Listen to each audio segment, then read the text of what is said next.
I'm 75 and have severe scoliosis. My height shrunk from 5'8" to 5'2", and I know how to dress for 5'8", but short is very difficult.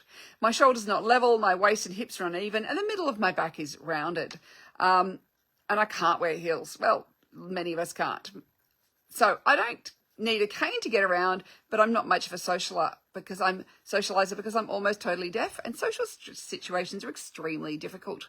When two or more people are talking around me, it's hard for me to make sense out of a conversation, even with my hearing aids. My home wardrobe is flannel and fleece, which makes it doubly hard when I go to church or out for lunch with friends. Looking at websites and catalogues leaves me feeling hopeless. Any good suggestions?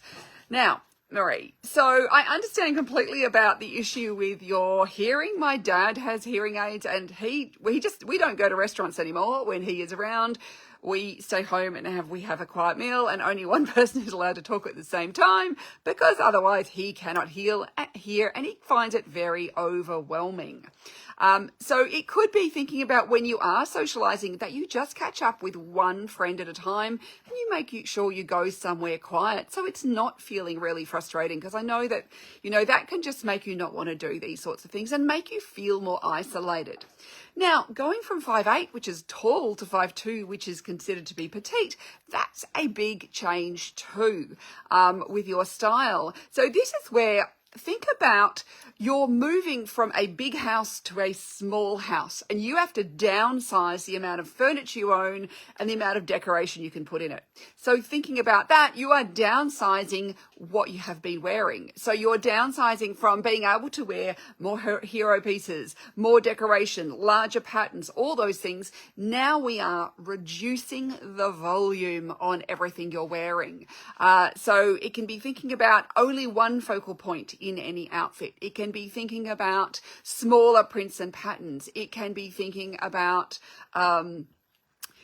just less volume in fabric. That's one of the biggest differences that I see, is petite people just cannot handle the volume of fabric that someone who is taller can. So learning to dress your new petite body. And then because you have scoliosis, you have a lot of natural body asymmetry now. So it's looking for garments that have asymmetry. You'll actually find that this will then fool people's brains. We won't see the asymmetry in your body in the same way as when you're wearing something that's symmetrical. So, for example, like a shirt that buttons up the middle is a symmetrical garment, but a motorcycle jacket which zips crossways across the body is asymmetrical. So I'd be looking for asymmetrical necklines and asymmetrical hemlines, things like that. This is really going to help you look more symmetrical or make the asymmetry less obvious. And even if you are wearing something that's symmetrical, think about maybe putting a brooch on one side to create some asymmetry. It could be thinking about doing a hairstyle, something like mine, which is asymmetrical. Make sure you don't part your hair in the middle, because that really breaks the body up through the middle. So there are a few things like that, bringing asymmetry into your clothing. So when you are looking at those catalogs, look for those clothes that have asymmetry and try them out.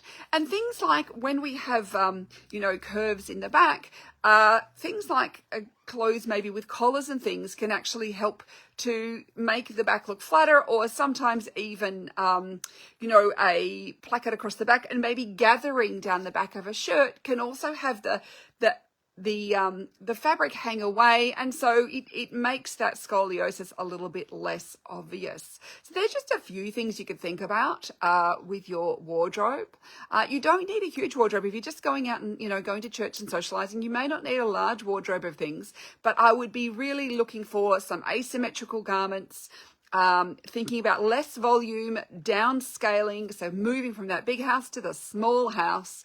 And if we think about it that way, it becomes a little bit easier to rethink what works for our new body that we have today.